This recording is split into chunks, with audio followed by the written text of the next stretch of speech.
Welcome back. I'm prepping for offensive AI security loops at the senior and principal level, and this one scares me most: adversarial ML in practice. Not the math, the actual red team work against models that are already in production. Good instinct to be nervous because the interview is not asking you to recite a paper. They want to know whether you can break a deployed classifier under real constraints. Rate limits, detection, partial access, a query budget. The papers assume none of that.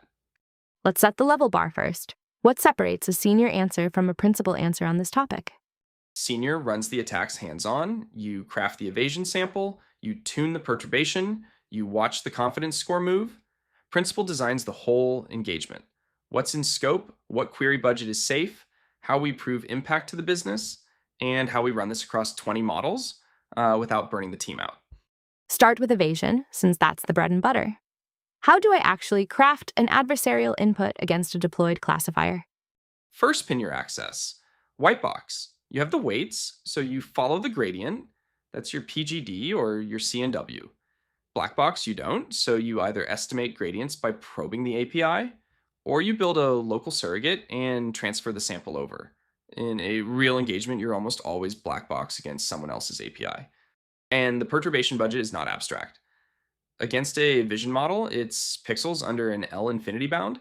Against malware, it's bytes you can add without breaking the binary. Against fraud, it's a transaction that still has to clear. The constraint is the domain, and a weak candidate optimizes a number that produces a sample you could never actually submit. Walk me through how the domain changes the attack. Vision feels different from malware or a content filter.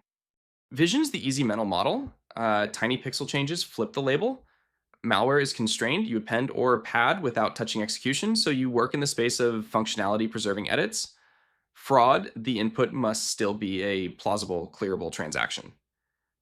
Content filters, the toxic message still has to read as the message to a human.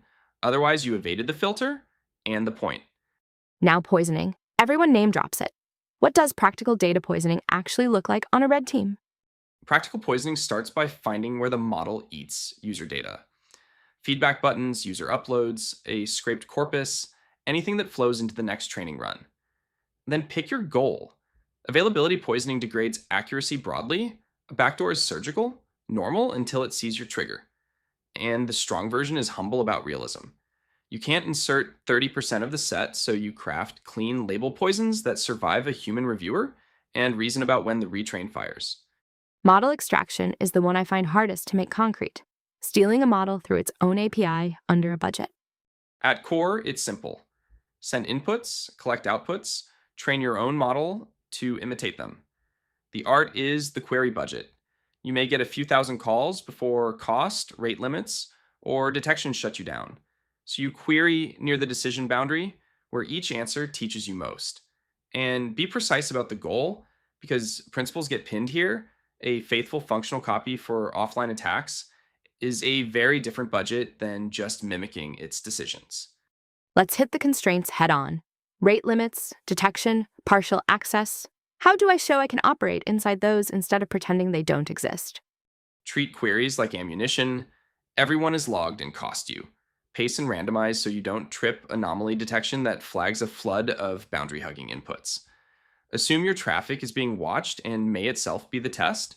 And design for partial access. Often you get a top label and no confidence score, which kills naive gradient estimation and forces decision-based attacks. Here's the translation problem. A paper has a clean attack on a clean benchmark. How do I turn that into an actual red team test someone will pay for? Take the paper's threat model and rewrite it for this target. List every assumption, white box access, unlimited queries, soft labels, and replace each with what you actually have. Then anchor it to harm. A fraud model you can evade means real money out the door, not a drop in benchmark accuracy. That reframing is the principal move, and it's what makes the test fundable and the report land. Tooling and measurement. What do I reach for, and how do I prove the attack actually worked?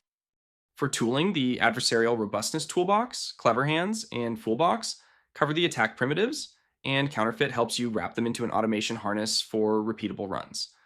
For measurement, report attack success rate against queries spent, the perturbation size you needed, and whether the sample survived real constraints. The headline of principal writes is business impact and detectability, never a graph of the loss going down. If I keep one thing from this before I walk into the loop, what is it? The whole field reduces to one thing. Can you make an academic attack survive a rate limited, monitored, partially visible production system and prove the harm? Senior, you run it cleanly. Principal, you scope it, budget it, and scale it. Next episode, we go up the stack to LLM and agent red teaming, where the target talks back.